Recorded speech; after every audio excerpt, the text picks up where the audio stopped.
सुनो,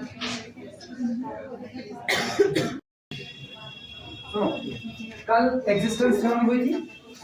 existence theorem में कहा गया कि अगर आपका कोई वेक्टर स्पेस फाइनाइट डायमेंशनल है तो किसी भी फाइनाइट डायमेंशनल वेक्टर स्पेस के पास, finite dimensional vector space V over है, इसके पास हर हाल में एक बेसिस होगा ही होगा, निश्चित तौर पर। इसमें हम लोगों ने प्रूव करने के लिए इस्तेमाल किया कि अगर ये वेक्टर स्पेस है तो जाहिर सी बात है किसी ना किसी सेट के द्वारा स्पैन किया जा रहा होगा, जो सेट इसका क्या होगा, सबसेट होगा। हम लोग मान करके चल दिए थे कि माना एक सेट कैपिटल S है जिसमें मेंबर हैं alpha 1, alpha 2, alpha 3 so on alpha m, और ये सेट स्पैन कर रहा है स्पैन ऑफ S, यानी span of alpha 1 to alpha m is equal to हम लोगों ने मान लिया vector space V over f।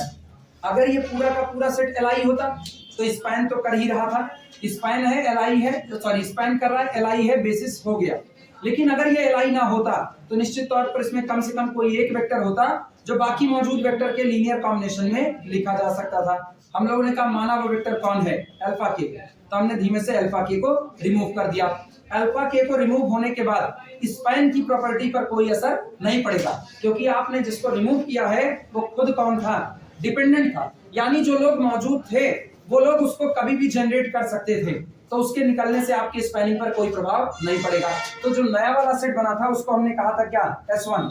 Span of the S1 is equal to again vector space V over F। अगर S1 अल्फा के को निकालने के बाद Li हो जाता तो यही S1 V ओवर F के लिए क्या काम करता, बेसिस का। लेकिन अगर ये फिर से LD होता तो तब there exist at least one alpha के, there exists at least one alpha L which can be written as the linear combination of some other vectors। तो हमने अल्फा L को भी निकाला। इस तरीके से ये प्रोसेस कंटिन्यू रहा। आप एक एक वेक्टर निकालते जाओगे, हम कहते हैं कुल निकाल दोगे ना तब पर भी सबसे लास्ट में आपके पास कंडीशन ये बनेगी कि आपके पास दो वेक्टर बचेंगे। कौन कौन, अल्फा 1 और अल्फा 2। या तो ये सेट Li होता और या तो ये सेट कैसा होता, LD। अगर ये सेट LD होता तो अल्फा 2 को निकाल देते और अल्फा 2 को निकालने के बाद बचता कौन, alpha 1। That's the singleton set.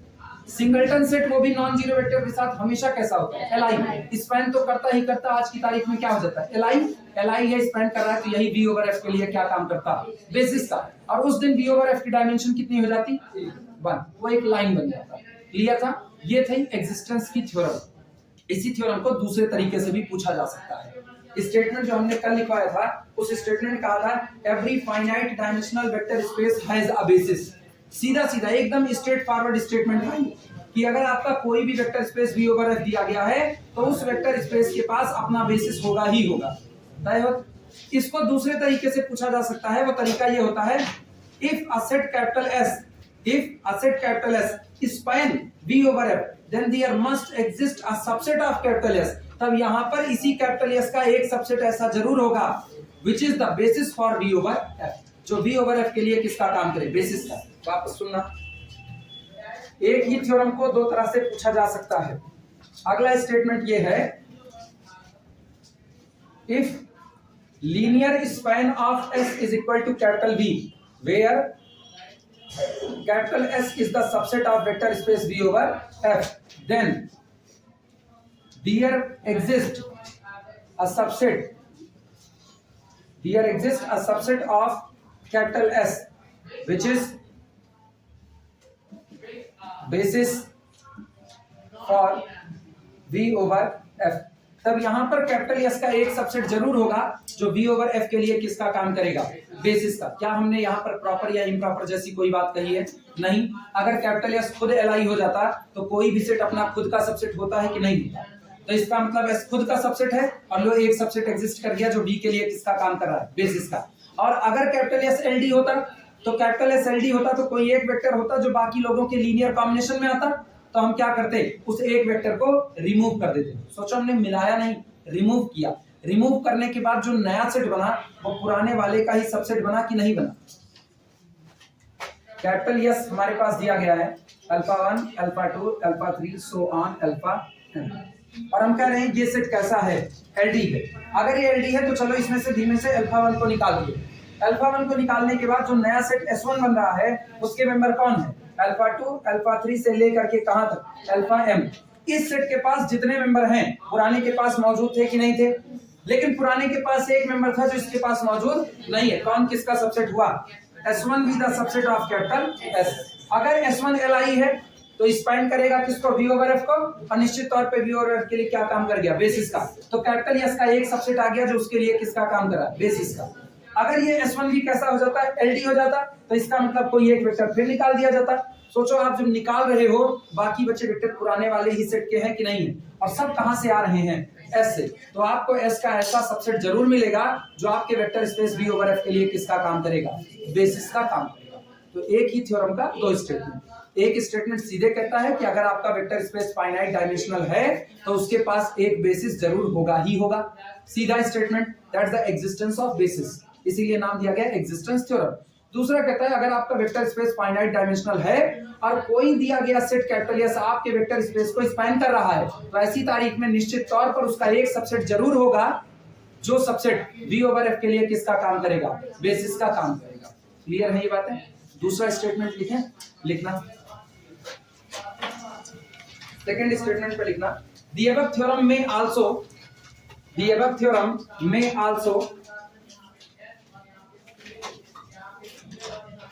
be stated as the above theorem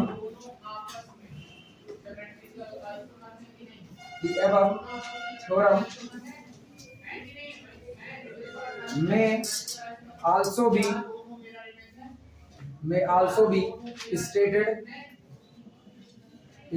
as, ऊपर दी गई थ्योरम एक और तरीके से भी पूछी जा सकती है, वो तरीका हम नीचे लिख रहे हैं। If a finite set capital S, if a finite set capital S of vectors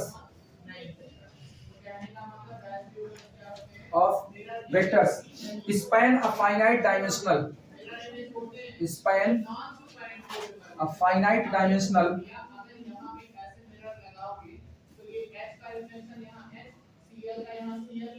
span a finite dimensional vector space V over F, vector space V over F।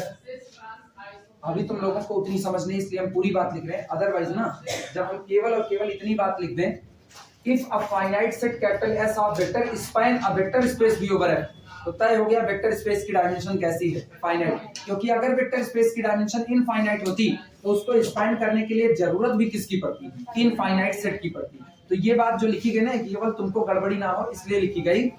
अगर आपका वेक्टर स्पेस फाइनाइट डायमेंशनल है तो उसको आप finite set से ही span करते हो। Clear है ये बातें। तो फाइनाइट सेट से स्पैन कहा गया तो इसका मतलब वेक्टर स्पेस की डायमेंशन कैसी होगी, फाइनाइट। दोनों बातें क्लियर।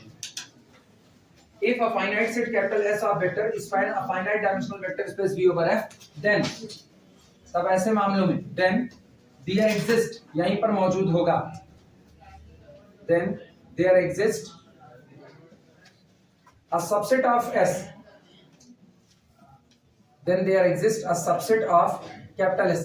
यहाँ हमने प्रॉपर सबसेट की वर्डिंग काट दी है क्योंकि हो सकता है जो सेट कैपिटल S आपको दिया गया है वो खुद कौन हो, Li, और अगर वो खुद Li है तो वो खुद ही बेसिस का काम कर जाएगा, क्योंकि कहा तो जा ही रहा है कि गैस उसको स्पैन करता है, तो Li की तो शर्त केवल छिप रही है।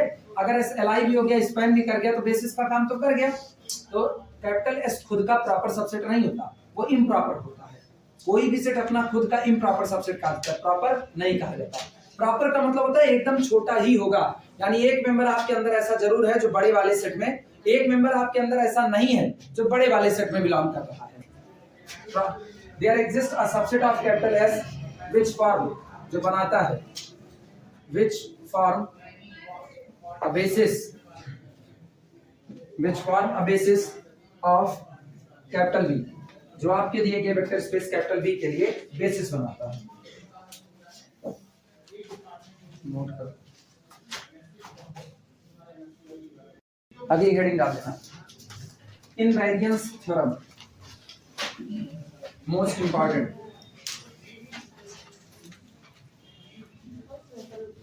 इनवेरिएंस थ्योरम, इधर बाय नेम वाली जो थ्योरम चल रही है ये सारी की सारी थ्योरम मोस्ट इंपॉर्टेंट है। 3 से 4 थ्योरम है बाय नेम की, इनमें से कुछ भी पूछा जा सकता है। पहला हुआ एग्जिस्टेंस थ्योरम, किसी भी फाइनाइट डायमेंशनल वेक्टर स्पेस के पास उसका बेसिस होता ही होता है, पहला हुआ। दूसरा करें इनवेरियंस, एग्जिस्टेंस था तो एग्जिस्टेंस ने कहा कि एग्जिस्ट करेगा ही करेगा। कौन? जब दुनिया बसी हुई है तो दुनिया का आधार होगा ही, निश्चित तौर पर। समझने की बात यही होती है, एक अगर घर बना हुआ है तो उस घर का एक मालिक होगा ही होगा। घर बना है और घर का मालिक ना हो तो बनाया किसने? मतलब भले वहां ना मौजूद हो, कहीं और मौजूद हो, इधर उधर घूम टहल रहा हो, लेकिन अगर घर है तो उसका मालिक होगा। अगर कहीं पर सेकेंड ईयर की क्लास बनी हुई है तो इसका मतलब वहां लड़के पढ़ने आ रहे हैं, भाई उसका आधार होगा। तो कहा जाता है कि अगर आपके पास एक वेक्टर स्पेस है तो निश्चित तौर पर उस वेक्टर स्पेस का बेसिस होगा ही होगा। That's called the existence theorem. अगला क्या है? इनवेरियंस। इनवेरियंस का मतलब बदलाव का ना होना। बोलो पूरे वेक्टर स्पेस के दौरान एक चीज होती है जो कभी नहीं बदलती, कौन? एक चीज होती है जो कभी नहीं बदलती, कौन? डायमेंशन कभी नहीं बदलता। बेसिस तो बदलते हैं। बेसिस देखो, हम एक बेसिस ले रहे हैं 1,0, अगला ले लिया 0,1। किसका बेसिस है? R2/R का बेसिस है। इसी R2/R का नया बेसिस तैयार कर दिया, 2,0, 0,2 नया बेसिस। लेकिन क्या ये पुराना वाला ही है? नया, ये अलग हो चुका है। अच्छा, हम अगला बेसिस बना दे रहे हैं 2,0 और एक पुराने से ले लेते हैं 0,1। ये और नया बेसिस हो गया, पुराना तो नहीं है। बेसिस हर बार बदल रहा है, बेसिस हर बार बदल रहा है। लेकिन जरा गौर करो, बेसिस में एलिमेंट की संख्या वो 2 ही बनी हुई है, वो नहीं बदल रही। तो जो कभी ना बदले ना, इनवेरियंस थ्योरम उसके लिए कही जाती है। डायमेंशन कभी नहीं बदलती, इसीलिए कहा जाता है इनवेरियंस थ्योरम का स्टेटमेंट होता है any vector space has a unique basis. कोई भी वेक्टर स्पेस एक यूनिक बेसिस करें। Every vector space has a unique dimension, वो एक यूनिक डायमेंशन रखेगा। यानी कह सकते हैं if B1 and B2 are the basis of a vector space V over F, if B1 and B2 are the basis of a vector space V over F, then cardinality of B1 is equal to cardinality of B2। किसी vector space के पास 100, 200 basis चले आए, कोई फर्क नहीं पड़ता। ध्यान देना, वेक्टर स्पेस कौन है? V over F। इसका पहला बेसिस हमने निकाला, कौन आया? B1। फिर एक और बेसिस हम लोग इसका निकालते हैं, बेसिस कौन आता है? B2। अगला बेसिस निकाला, कौन आया? B3। अगला बेसिस निकालते हैं, कितना आया? B4। इस तरीके से लास्ट में हम निकाल देते हैं एक बेसिस B। ठीक है, B1 does not equal to B2 does not equal to B3 does not equal to, कोई किसी के बराबर नहीं है, कोई बराबर नहीं। लेकिन जिस दिन इनमें नंबर ऑफ एलिमेंट की बात करेंगे कि आपके अंदर कितने एलिमेंट प्रेजेंट हैं, उस एक बात पर ये सारे लोग सहमत हैं कि आपके पास नंबर ऑफ एलिमेंट में कोई भी बदलाव नहीं होगा। यानी cardinality of the B1 always equal to cardinality of B2 is equal to cardinality of B3 is equal to so on is equal to cardinality of Bn। कौन नहीं बदला? डायमेंशन कभी नहीं बदलती। तो डायमेंशन ऑफ स्टेटमेंट अलग अलग type से हो सकता है। The dimension of a finite dimensional vector space invariance, किसी भी फाइनाइट डायमेंशनल वेक्टर स्पेस की जो डायमेंशन होती है वो इनवेरियंस, बिना बदलाव की होती है, उसमें कोई भी चेंजिंग नहीं होती है। या आप ये भी कह सकते हो if B1 B2 are the basis for a vector space V over F, then cardinality of B1 always is equal to cardinality of B2। Same बात आपने कही है, बस तरीके आपने बदल दिए हैं। या basis of a vector space may be different but the cardinality of basis never be the different। लेकिन बेसिस की कार्डिनलिटी कभी भी अलग अलग नहीं हो सकती, एक ही बात कहने के तरीके बदल रहे हैं बस। तो इनवेरियंस थ्योरम का मतलब है बदलाव ना होना, और किस में नहीं होगा? डायमेंशन में नहीं होगा। इसीलिए लिख दिया जाता है the dimension of a vector space are invariance. किसी भी वेक्टर स्पेस की डायमेंशन कैसी होती है? इनवेरियंट। देखो मेरी अंग्रेजी उसकी तरह हुई ना, हम आर लगा दिए, इज होना चाहिए। The dimension of a vector space is invariance, वो कभी भी बदलती नहीं। चलो लिखते हैं, थ्योरम का नाम याद रखना। एग्जिस्टेंस थ्योरम किसको एग्जिस्ट कराया? बेसिस को एग्जिस्ट कराया। सोचो काम कैसे हो रहा है, पहले बेसिस को एग्जिस्ट करा दिए, उसके बाद बोल दिया कि बेसिस में एक बार जितने एलिमेंट आ गए, अब आप कोई भी बेसिस बनाओगे उतने ही एलिमेंट लोगे, उससे ज्यादा नहीं लोगे। इसका मतलब आपकी डायमेंशन कौन हुई? इनवेरियंस। आगे हम लोग नाम देंगे एक्सटेंशन थ्योरम। अगर आपको कोई एलआई सेट दिया गया है, that LI set either itself a basis, या तो वो एलआई सेट खुद बेसिस होगा, और कैन बी एक्सटेंडेड, या तो आप उसको बढ़ा सकते हो किसके तौर पर? एक बेसिस के तौर पर। ये भी देख ही लो, इसी वक्त देख लो इसको। ये बताना क्या 1 0 0 ये अकेला एलआई सेट है कि नहीं है? एलआई है। लेकिन क्या ये R3 ओवर R के लिए बेसिस का काम कर पाएगा? नहीं करेगा। तो अभी एलआई तो है लेकिन R3 ओवर R के लिए बेसिस का काम नहीं कर रहा। चलो इसको बढ़ाते हैं, इसका सुपर सेट तैयार करते हैं। सुपरसेट में रख दिया 1 0 0 और रख दिया 0 1 0। क्या LI है कि नहीं है? लेकिन क्या R3 over R के लिए बेसिस का काम कर रहा है? नहीं कर रहा है। तो this LI set either itself a basis for R3 over R और कैन बी एक्सटेंडेड, या तो इसको बढ़ाया जा सकता है बेसिस के तौर पर। बढ़ाया, लेकिन अभी भी नहीं हुआ, और बढ़ाते हैं। इसका भी सुपरसेट तैयार करो। 1 0 0 0 1 0 और कौन हुआ? 0 0 1। बोलो क्या LI है और क्या ये R3 over R के लिए बेसिस का काम कर रहा है कि नहीं कर रहा है? अब बढ़ाएंगे तो LD हो जाएगा, अब बेसिस नहीं बनेगा। लेकिन शुरुआत तो LI से ही किए थे, तो इसका मतलब कोई भी दिया गया LI सेट या तो खुद बेसिस बन जाएगा आपके वेक्टर स्पेस का, और या तो आप उसमें मर्जिंग करते करते मिलाते मिलाते उसको बढ़ा सकते हो। कहां तक? बेसिस के तौर पर। क्लियर हुआ? और सोचो जब आप घटा रहे थे तो क्या किए थे?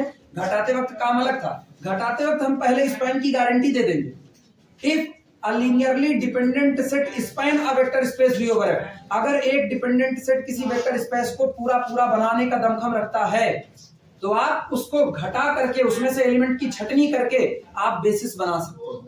एक घर डिपेंडेंट है, पता करना है इस घर का आधार कौन है। तो जो जो लोग नहीं कमाते हैं, जो जो लोग घर के किसी हिस्सेदारी में पार्टिसिपेट नहीं करते हैं, उनको किनारे करो। बाकी जो लोग बच्चे कमाने वाले ना, वो उस घर का क्या बन जाएंगे? आधार बन जाएंगे, वो उस घर का बेसिस है। तो सोचो आपने पूरे सेट में से छटनी करते हुए बेसिस को निकाला, और जब हम तुमको एक LI सेट दे दें, जैसे हम अभी मौजूद हैं यहाँ पर, कोई हमसे पूछे क्या तुम अपने घर का आधार हो, तो हमसे पूछा जाएगा अपने घर का कितना काम करते हो, तो हम उसको बताएंगे घर में पानी वानी भरने वाला काम कर देते हैं, एक आध दिन बर्तन वर्तन धुलने का काम हम ही कर देते हैं, खाना वाना बनाना नहीं आता है। अब जैसे हमने कह दिया खाना बनाना नहीं आता, तो घर में मुर्दा तो है नहीं, वो खाना खाएंगे खाना खाएंगे तुरंत पूछेगा खाना कौन बनाता है, पहले वो बताओ। तो हम कमाने का काम कर रहे हैं, ठीक। उसके बाद ये पूछेगा क्या सारा खर्चा तुम्हारे कमाने से चल जाता है? जवाब को नहीं, पापा भी कुछ हिस्सेदारी मिलाते हैं। तो हम LI थे, वो भी आ गए साथ में, तो इसका मतलब वो भी शामिल हुए। अब इसके बाद खाना बनाने के बाद ये क्या पापा तुम्हारे खाना बनाना जानते हैं? नहीं जानते हैं, तो खाना कौन बनाता है? उसको भी लेकर के आओ। अब मम्मी भी शामिल हो गए, दीदी भी जॉब में है, इसका मतलब क्या दीदी की हिस्सेदारी नहीं लगती? वो भी शामिल हो गई। दीदी की बिटिया शामिल नहीं, क्योंकि वो कौन है? वो डिपेंडेंट, वो घर को स्पेन नहीं करेगी। घर को स्पेन करने के लिए केवल क्या लोग जिम्मेदार हुए? 4 लोग जिम्मेदार। तो ये 4 लोग आपके, आप सोचो एक LI सेट से शुरुआत किए, एक एक वेक्टर को मर्ज करते गए और घर का स्पेन तैयार हो गया, मतलब घर का बेसिस तैयार हो गया। तो अगर कोई वेक्टर स्पेस दिया गया है और उसका एक LI सबसेट दे दिया गया है, एक LI सबसेट, या तो वो LI सबसेट खुद बेसिस होगा और या can be extended as the basis for the V over, या तो आप उसको बेसिस के तौर पर बढ़ा सकते हैं। जबकि अगर आपको सेट दिया गया, स्पैन की बात पहले कह दी गई, स्पैन पहले कह दिया गया तो छटनी करनी पड़ेगी, और अगर LI पहले कर दिया गया तो मर्जिंग करनी पड़ेगी। यही बात समझने की है। क्लियर हुआ? एक्सटेंशन का मतलब होता है फैलाना, एक्सटेंशन का मतलब होता है फैलाना, कॉन्ट्रैक्ट करने का मतलब होता है सिकोड़ना। तो जब स्पैन की गारंटी देगा तो सिकोड़ने का काम आएगा, और जब LI की गारंटी देगा तो फैलाने में काम आएगा। क्लियर है ये बातें?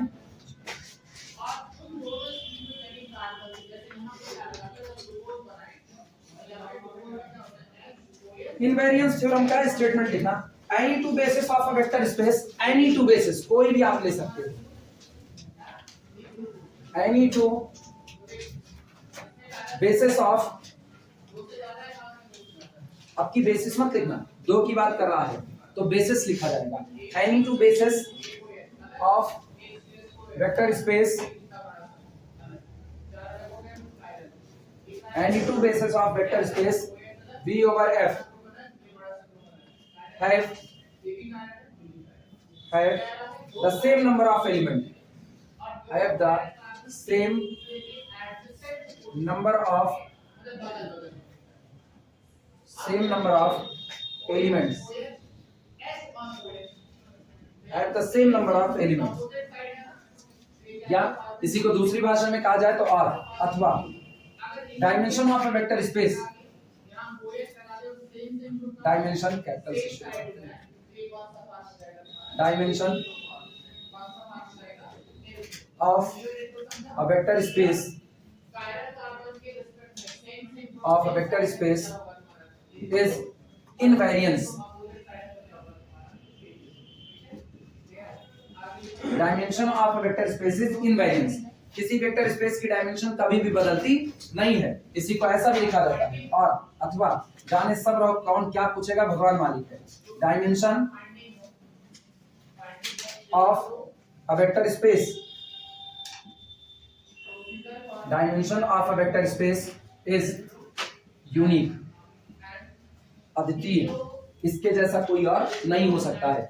एक बार किसी वेक्टर स्पेस ने अपनी डायमेंशन 5 कह दी तो आप लाख कोशिश कर लो, आप उसकी डायमेंशन ना तो घटा के 4 कर सकते हो, ना तो बढ़ा करके 6 कर सकते हो। 5 था तो 5 ही रहेगा। ये तीनों स्टेटमेंट एक ही थ्योरम के हैं और पूरी थ्योरम जानी जाती है इनवेरिएंस के नाम पर। लिख लो तो प्रूफ कराते हैं तुरंत।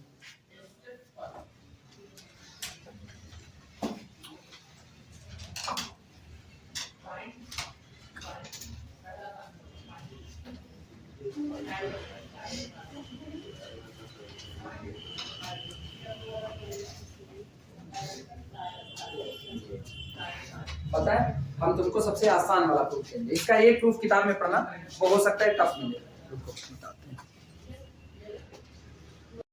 पता है अपने पास एक बड़ी अच्छी वर्डिंग है, हम लोग कल एक बात लिखे थे, basis is the largest independent set. याद आया? Basis is the largest independent set. उससे बड़ा एलआई सेट आपके पास कोई नहीं होता। यही थ्योरम पूरे, यही एक लाइन पूरी की पूरी थ्योरम को मुश्किल से आधे पन्ने पर निपटा, मुश्किल से आधे पन्ने पर।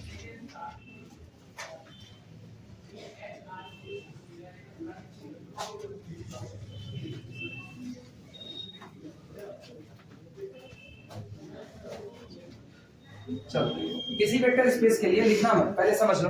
किसी वेक्टर स्पेस के लिए हम दो बेसिस मान करके चलते हैं और दोनों में एलिमेंट की संख्या को अलग अलग कर देते हैं।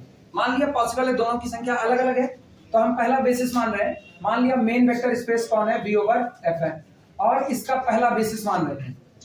पहला basis B1 is equal to, element लेते हैं वेक्टर अल्फा 1, वेक्टर अल्फा 2, इस तरीके से चलते हुए वेक्टर अल्फा m। दूसरा बेसिस हम B2 लेते हैं, B2 is equal to vector beta 1, vector beta 2, इस तरीके से चलते हुए सो ऑन। डिफरेंट एलिमेंट मान रहे हैं, इसमें कितने माने? m, तो इसमें कितने मान लेते हैं? n, beta. क्या दोनों में नंबर ऑफ एलिमेंट अलग अलग नजर आ रहे हैं? लेकिन हम लोग एक बात जानते हैं, basis is the largest LI set, basis is the largest LI subset of V over F। V over F के पास नंबर के आधार पर इससे बड़ा, किससे? बेसिस से बड़ा कोई भी एलआई सेट नहीं हो सकता है। अब गौर करना, ये भी कैसा होगा? एलआई, और ये भी कैसा होगा? एलआई, क्योंकि दोनों को आपने क्या कहा है कि ये दोनों किसका काम कर रहे हैं? बेसिस का काम कर रहे हैं। दोनों ही बेसिस है तो दो के दोनों कैसे होंगे? एलआई। अब गौर करना, since B1 is basis, since B1 is basis and B2 is LI, फर्क कर दिया, B2 को बेसिस नहीं कहा। ठीक है B2 बेसिस है, मानते हैं B2 बेसिस है, लेकिन पहले हम करें B1 कौन है? बेसिस है, और B2 कैसा सेट है? एलआई सेट है। ठीक, as we know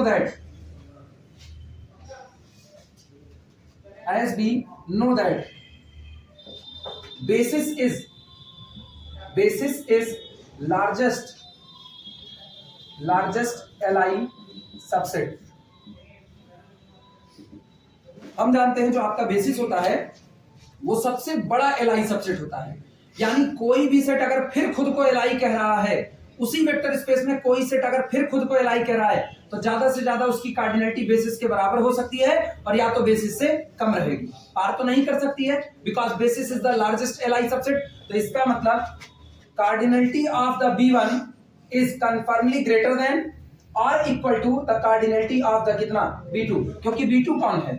एलआई, और B1 कौन है? बेसिस। तो बेसिस की कार्डिनलिटी किसी एलआई सेट से या तो बड़ी बैठेगी या तो कैसी बैठेगी? बराबर बैठेगी। क्लियर है ये बातें? जिन पर दिक्कत लगे वो पर्टिकुलर एग्जांपल देखें। 1 0 0, बोलो कौन है? एलआई है कि नहीं? एलआई है। अच्छा, R3 ओवर R का बेसिस कौन है? 1 0 0 0 1 0 और 0 0 1। क्या ये बेसिस है कि नहीं? अपने को पता है बेसिस भी कौन होता है? एलआई। ऊपर वाला भी कौन है? एलआई। लेकिन गौर करो, बेसिस की कार्डिनलिटी ऊपर वाले की 1, तो 3 इज कन्फर्मली ग्रेटर देन 1। अच्छा, फिर सुनना, अब की हम एक और एलआई सेट मान लेते हैं, 2 0 0 0 2 0 और कौन? 0 0 2। अभी बोलो क्या एलआई है कि नहीं? कार्डिनलिटी कितनी है? 3। लेकिन अगर हम इसमें चौथा मेंबर मर्ज कर दें तो number of entry less than number of vectors. Entry कितनी? 3, वेक्टर कितने? 4। एलटी हो गया कि नहीं? इसका मतलब बस यहीं तक ये एलआई हो सकता था, और आज दोनों की कार्डिनलिटी बराबर हो गई कि नहीं? यानी कोई भी सेट अगर वेक्टर स्पेस के अंदर में अपने आप को एलाई कहता है तो उसकी कार्डिनलिटी बेसिस की कार्डिनलिटी को कभी भी पार नहीं कर पाएगी, या तो कम रहेगी या तो बराबर हो जाएगी, इससे ऊपर नहीं जा सकती। क्लियर है?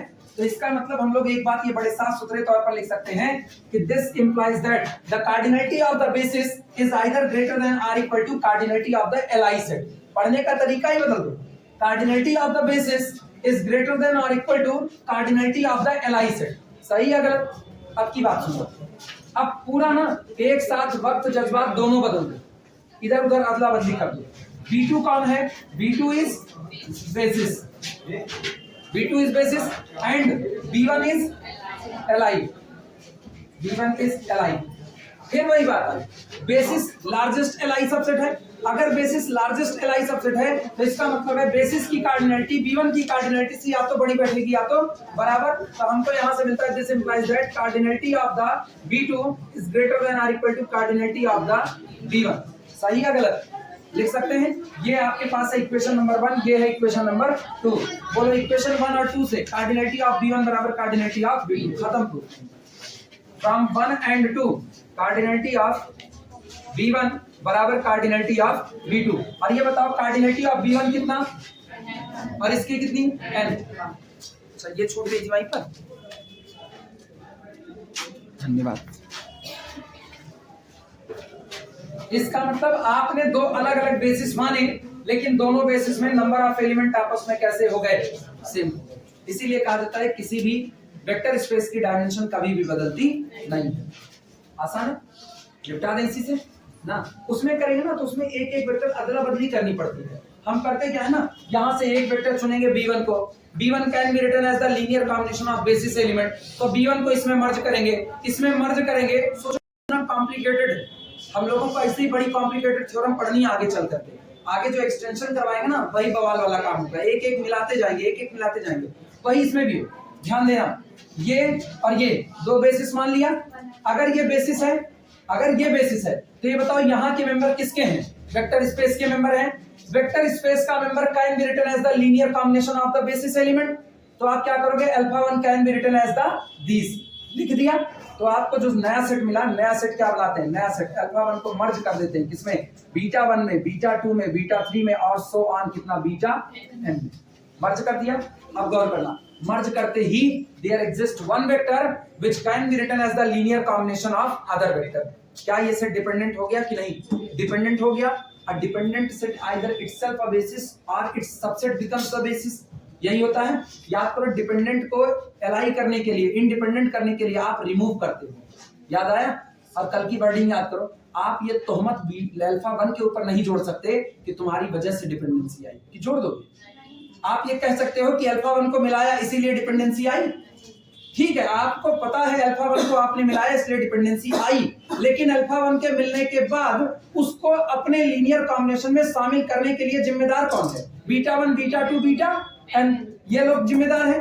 तो डिपेंडेंसी के लिए अकेला अल्फा क्यों जिम्मेदार हुआ? कोई भी हो सकता है, कोई भी हो सकता है। So be remove at least 1 beta, एक बीटा को रिमूव कर दिया। बचा हुआ set either itself a basis और its subset becomes the basis. फिर हम क्या करेंगे?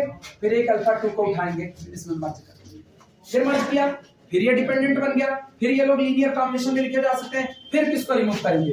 एक बीटा 2 को। धीमे धीमे तुम एक चीज गौर करो, अल्फा लोग बीटा को रिमूव करते जा रहे हैं। या तो सारे अल्फा बीटा को रिमूव कर देंगे या तो कुछ बच जाएंगे।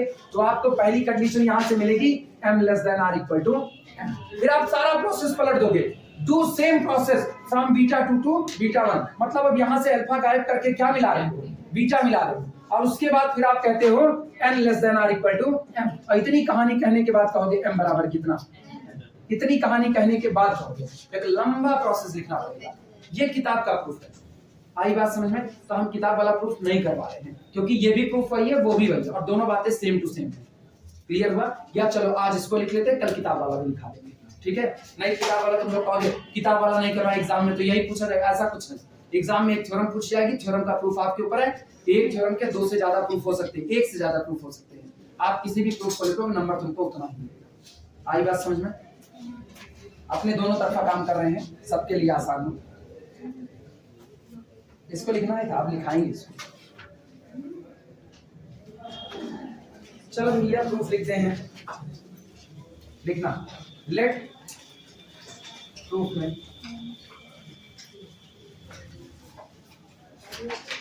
Late B1 is equal to alpha 1 alpha 2 up to so on alpha m। हम जान रहे हैं हम दोनों प्रूफ करा देंगे, लेकिन एग्जाम टाइम में पढ़ोगे तुम लोग नहीं पहले वाला। B2 is equal to beta 1 beta 2 up to so on beta n beta n। B two basis B2 basis of V over F। माना B1 और B2 ये दो बेसिस हैं किसी दिए गए vector space capital B over F की। Obvious सी बात है, अगर दोनों ही बेसिस है तो दोनों ही लीनियरली इंडिपेंडेंट सेट होगा। लिखना this implies that B1 and B2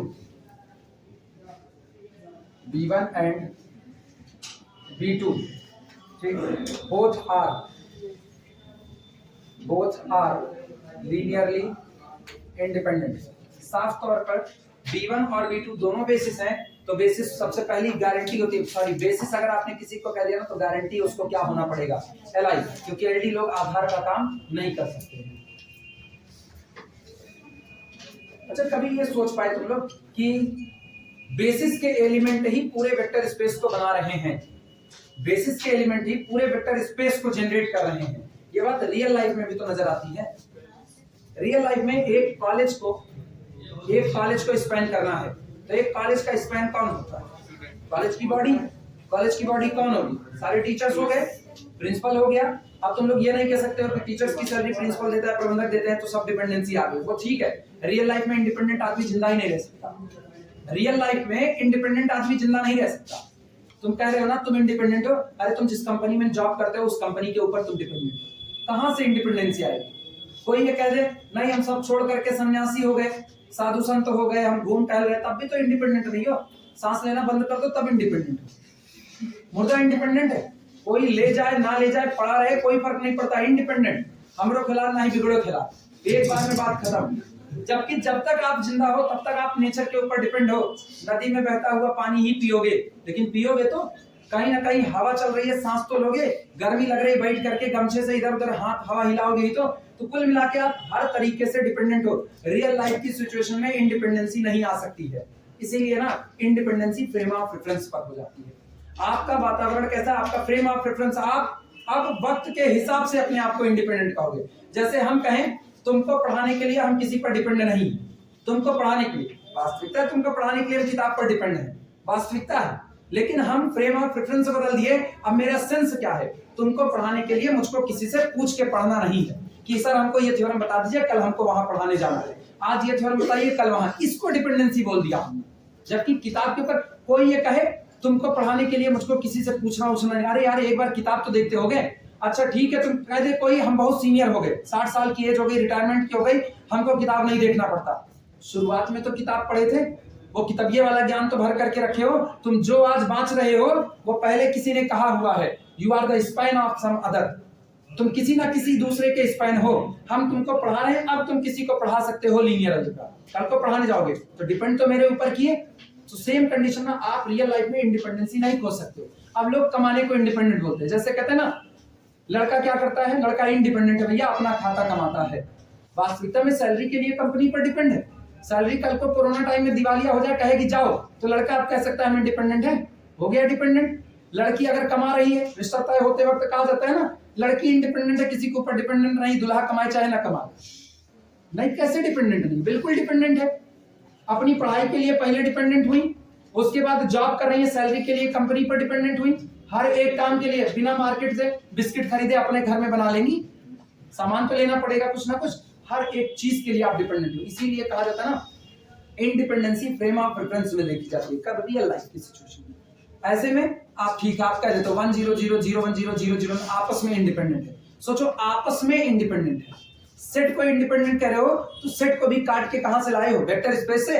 जब ये लोग वेक्टर स्पेस में थे 100 जब वेक्टर स्पेस में था तब तो किसी का तो लीनियर कॉम्बिनेशन रहा होगा, लेकिन काट करके अलग कर दिया, मतलब फ्रेम चेंज कर दिया। फ्रेम ऑफ रेफरेंस के हिसाब से अब आप तीन लोग एक दूसरे से कैसे हो, अलाइव हो। अब आप अलाइव हो, एक मैथ का टीचर, एक बायो का टीचर, एक फिजिक्स का टीचर एक जगह बैठा दिया जाए या मैथ और बायो का बैठा दिया जाए तो आमतौर पर दोनों ही अपनी सैलरी के लिए कॉलेज पर डिपेंड है, लेकिन दोनों के एक डिपार्टमेंट में डाल दो ना, ये डिपार्टमेंट इंडिपेंडेंट है। वही कॉलेज बॉडी जो अपने अंदर में इन लोगों को डिपेंडेंट क्रिएट करती है, ये लोग अलग आते हैं तो क्या हो जाते हैं, इंडिपेंडेंट। तो इंडिपेंडेंसी ना फ्रेम ऑफ रेफरेंस में होती है। आई बात समझ में? ठीक, यही सारी कहानी यहाँ पर चल रही है।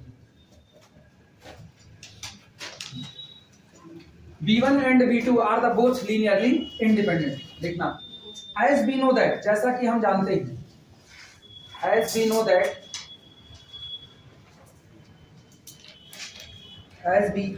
that basis of a vector space, basis of a vector space, as we know that basis of a vector space is largest, basis of the vector space is largest independent set,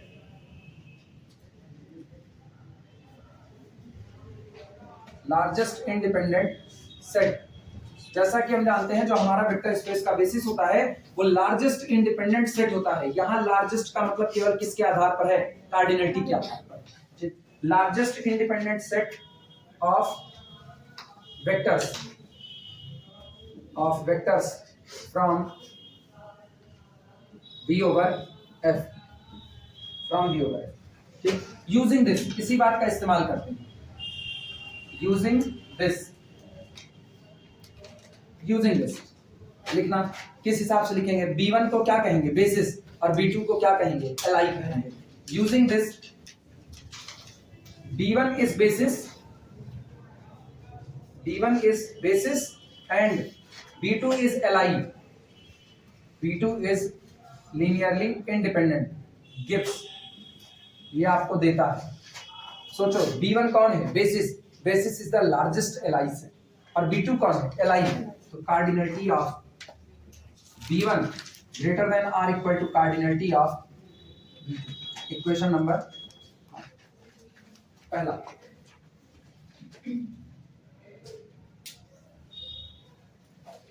ठीक, ऊपर का मिटा सकते हैं या यहां लिख देते हैं।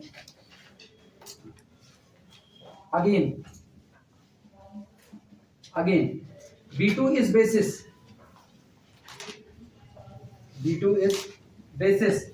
and B1 is ally, implies that। अब की बार आप B2 को बेसिस कह रहे हो, मान लीजिए B2 बेसिस है, और B1 को क्या कह रहे हो, ally। तो basis is the largest ally set, तो जाहिर सी बात है या तो B1 छोटा बैठेगा कार्डिनलिटी में और या तो बराबर बैठेगा। तो cardinality of B2 greater than or equal to cardinality of B1। Equation number कौन हुआ, 2।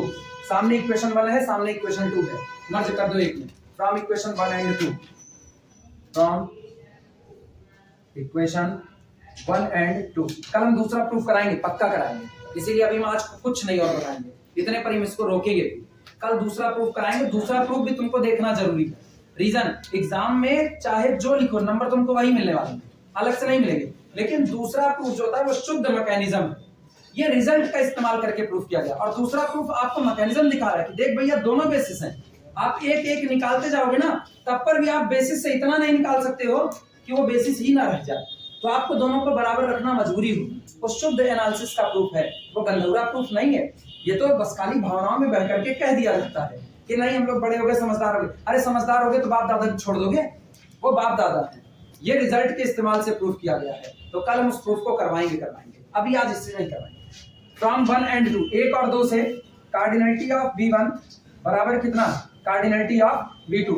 और बोलो कार्डिनलिटी ऑफ B1 कितना है, M, और cardinality of B2 N। This implies that M बराबर कितना, N। सोचो आप दो बेसिस लेकर के चले, दोनों में एलिमेंट अलग अलग माने, मतलब आपने डायमेंशन अलग अलग मानी, लेकिन डायमेंशन एट लास्ट आपस में क्या हो गई, बराबर हो गई। दिस इंप्लाइज दैट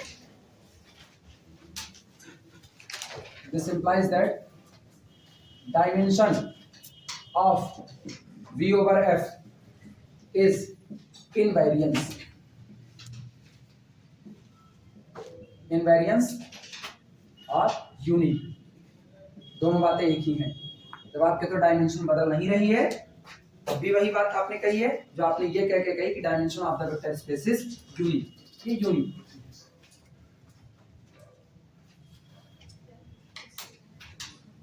ठीक। कितने तक पहुंचे हुए हैं? 9:05। ठीक है, आज तुम लोग जल्दी छूटोगे क्योंकि हम इसका दूसरा प्रूफ कराएंगे, वो हम कराएंगे तो निश्चित तौर पे आज तो कंप्लीट होगा, आज जल्दी छूटोगे। ठीक है, एक ही दिन तो कभी कभी ऐसा मिलता है ना, कभी कभी ऐसा मिलता है, रोज रोज नहीं होगा ना। आज हम इसको छोड़ रहे हैं। सुनो, इधर इधर पहले बैठो यार, भागने तैयार हो, पहले बैठो इधर। सुनो, आज घर जाना, तुमको होमवर्क दे रहे हैं, अब कल आओगे, इधर सुनो, कल आओगे तो पहले पूछेंगे। हाँ दे रहे हैं, अभी जो पूछना है वो बता रहे हैं। जो थ्योरम ये करवाए हुए हैं, इस थ्योरम को किताब से पढ़ना, और किताब से पढ़ना, समझ आए ना आए एक बार पढ़ना। हम इसी बात को तुम लोगों से पूछेंगे, आई बात सुन ले, फिर हम किताब नहीं सुनो, ग्रुप में हम प्रूफ सेंड कर देंगे, या कोई भी एक लोग बॉयज में ना ग्रुप में प्रूफ सेंड कर देना, ठीक। एक बार प्रूफ देखना जरूर, उसके बाद कल इसका प्रूफ बताएंगे। अभी हम समझ के लिए छोड़ रहे हैं।